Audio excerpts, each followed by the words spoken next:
Then what advantage has the Jew? Or what is the value of circumcision? Much in every way. To begin with, the Jews were entrusted with the oracles of God. What if some were unfaithful? Does their faithlessness nullify the faithfulness of God? By no means. Let God be true, though every one were a liar.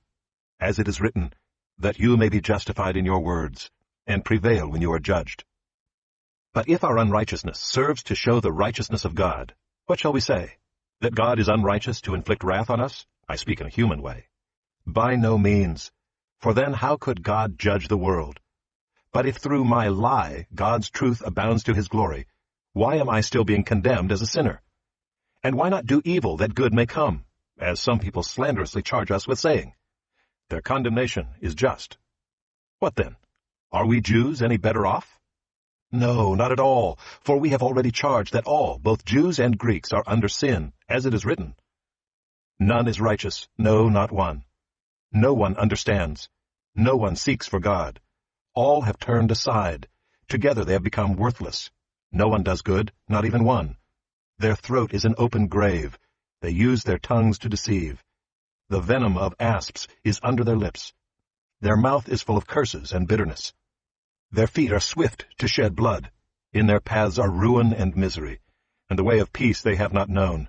There is no fear of God before their eyes. Now we know that whatever the law says, it speaks to those who are under the law, so that every mouth may be stopped, and the whole world may be held accountable to God. For by works of the law no human being will be justified in his sight, since through the law comes knowledge of sin. But now the righteousness of God has been manifested apart from the law, although the law and the prophets bear witness to it.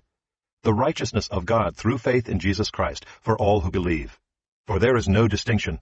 For all have sinned, and fall short of the glory of God, and are justified by his grace as a gift, through the redemption that is in Christ Jesus, whom God put forward as a propitiation by his blood, to be received by faith. This was to show God's righteousness, because in his divine forbearance he had passed over former sins. It was to show his righteousness at the present time, so that he might be just and the justifier of the one who has faith in Jesus. Then what becomes of our boasting? It is excluded. By what kind of law? By a law of works? No, but by the law of faith. For we hold that one is justified by faith, apart from works of the law. Or is God the God of Jews only? Is he not the God of Gentiles also? Yes, of Gentiles also, since God is one, who will justify the circumcised by faith, and the uncircumcised through faith. Do we then overthrow the law by this faith? By no means. On the contrary, we uphold the law.